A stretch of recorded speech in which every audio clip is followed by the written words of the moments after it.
Yeah, look, I'll be deadly honest. Like, we get it wrong as much as we get it right. Like, it's a myth, because the challenge a lot of people see is they only see the products that make it. And we have this habit in business as well. We tend to put successful companies on pedestals. And I think we'd learn a lot more if we went to the business graveyard and looked at all the businesses that hadn't been successful and why.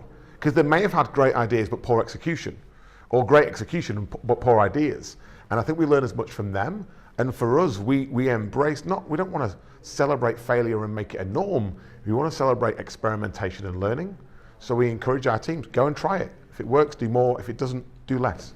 So what are some hard lessons you've had to learn along the way? The hardest one for me was actually in my first 3 months at Atlassian. I hated it. I absolutely detested working there. And it was really bizarre because they just won best place to work.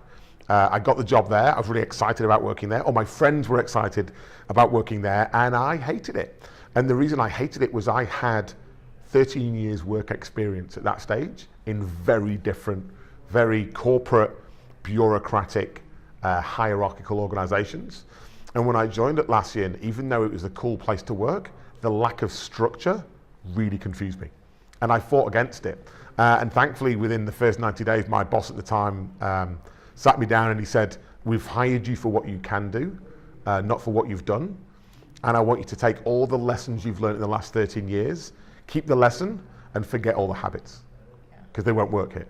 So he set me the challenge of unlearning.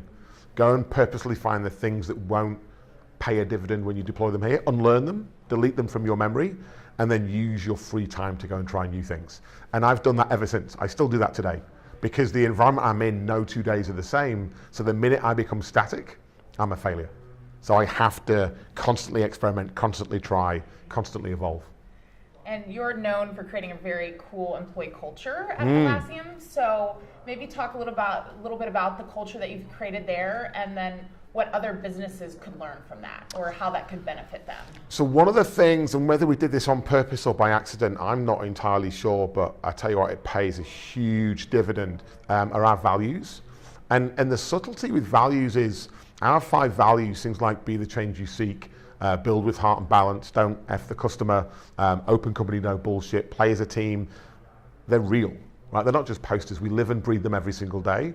The biggest advantage of our values is they stay the same, but our culture changes.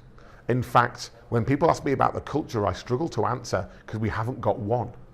Each of our offices, each of our teams, they're embracing the environment around them, and it's subtly different. Our teams in Amsterdam and Poland are different to our teams in Japan, different to the ones in San Francisco, even different to the ones in Austin and New York and Sydney. And many organizations say, oh, that's a management overhead. We need one way of doing things. And they're the organizations that wherever you are in the world, when you see people filing out of the building, they all look and sound and smell the same, because they aren't the same. All right, they've gone for homogenous teams, and we've embraced diverse teams. And so the challenge we set all of our new starters when they join is, we want you to maintain the values and change the culture. We want them to be a culture add. And so we set them the challenge, which is, you own the culture here. Right, we're all members of this organization. We all own the culture. No one person does. So you can't blame or hate the culture because you co-created it. So if you don't like it, take action to fix it. And that it sets a very different mindset and mentality around ownership, accountability, and living out the values. And it's not hierarchical. One of our co-founders, Scott, a few months ago published a blog about an idea, a company level strategy idea. And I reckon 1/3 of the comments on the blog were, I don't believe in this. Under the banner of don't F the customer and build with heart and balance, I don't think this is a good idea. Here's why. And I'm reading these and I just laughed so hard, because I'm like, every other company in the world, you would not allow comments, you'd shut it down, the boss would come in over the top. But Scott didn't. He asked a question, why? Yeah. Why don't you agree with it? What would you do differently? And we ended up adjusting the plan. Your customers can be your best teachers. They are your best teachers. Yeah. However, you've got to open these, for me, these big loopy things on the side of the head, because a lot of people have confused communication with broadcast, and communication's listening, right? It's hearing, and not just here, but in here. What does that mean, and why are we doing that? And we constantly challenge ourselves, why? Not just what are we doing, why are we doing it? We're addressing it today that learning agility is going to be one of the most important skills in the future, whether you're a business learning from your customer base, or your customer learning from a business, or you're a student. entering the future workforce is, being able to just adapt and learn and. Yeah, so if I'm deadly, so I agree. The reality is I'm seeing more missteps than I'm seeing successes. And there's a couple of reasons why, right? So Agility, or the Agile Manifesto, was written 18 years ago. So if it was a child, in most countries it could vote, smoke, drink, right, leave home. And yet a lot of companies are talking about it like it's this new thing. They're like, oh my God, there's this thing called Agile. I'm thinking, have I been in some kind of vortex of time where I've not experienced the last 18 years?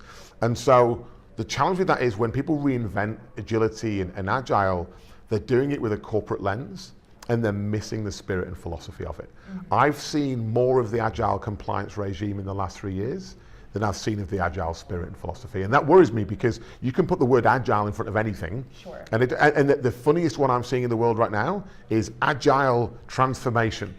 I did a conference the other week and I said, put your hands up if you have an 18-month to 2-year plan for Agile transformation. And the whole room put their hand up and I was like, do any of you see that as ironic that you've built an 18-month plan to Agility? And they're like, nope, I don't know what you mean. And so I coined the phrase shorter fall. So waterfall is the old methodology, and actually instead of Agile, what most companies are doing is shorter fall. They're taking large waterfall projects and just shrinking them down. Yeah. And they don't understand the philosophy. And the reason is they don't understand why they're doing it. So the word you mentioned that I love is adaptability. Yeah. And the number of organizations I speak to, and I'm like, why are you doing this Agile transformation? They're like, well, everyone else is. And when is that ever a good reason? I think if I said that when I was a kid to my mum, I used to get a slap on the back of the legs. Like, why did you do that, Dom? Well, everyone else did, and she'd whack me. Like, I learned at an early age, don't do something just because everyone else did. And corporates now have more information and insights than ever before. They're not always using them. Do you think that's pressure from their shareholders? Because, to really understand your philosophy, you have to spend a lot of time working is it in the business or on the business? Well, both. You have to do both. Yeah, that's the thing. In and on the business, yeah. And unfortunately, because people have these goals they have to meet for their shareholders, it's just that short-sightedness. It's funny though, because they're the goals that they set. This is where I think some leaders are a little bit narcissistic, because they're like, I'm going to make this promise to the shareholders, and they turn around and go, we need to do that. And you're like, hey, you do realize the certainty that you think exists isn't there. Like, just because you've produced this wonderful plan, the one thing I know when someone develops a beautiful plan, that's the one thing that's not going to happen. And so why do we do it? Why do we chase this certainty? We've reframed it at Atlassian with our teams, where we say, instead of seeking certainty, seek confidence. Uh-huh. So start, because you learn more by starting, and then once you've started, how do you build your confidence? Well, you do it by testing assumptions, learning, and doing something different. That will deliver the great outcome. And I think smart shareholders and stakeholders are investing in companies for long-term value. It's odd for me that when you think about sort of quarterly earnings or some leaders saying, this is what we're going to do this quarter to change a number, most businesses, the flow isn't that quick.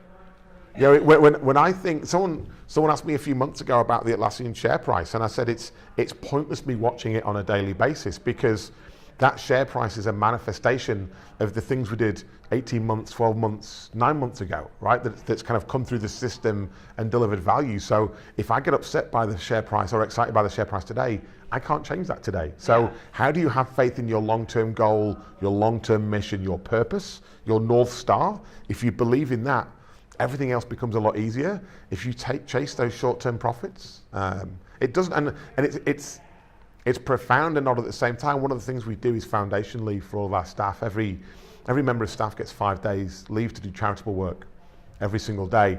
And it makes sense. It gives them an impact on the community and society. It does absolutely nothing for productivity. And I'm okay with that.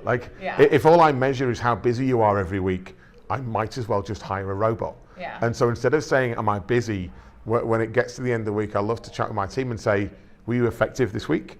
And then when they answer that question, I ask them, what impact did you have? What legacy are you leaving behind? Because that's why we're here, right? We're here to leave the world in a better place than we found it, and profit isn't the answer to that. Yeah, and I mean, we spend most of our time at work. Yeah.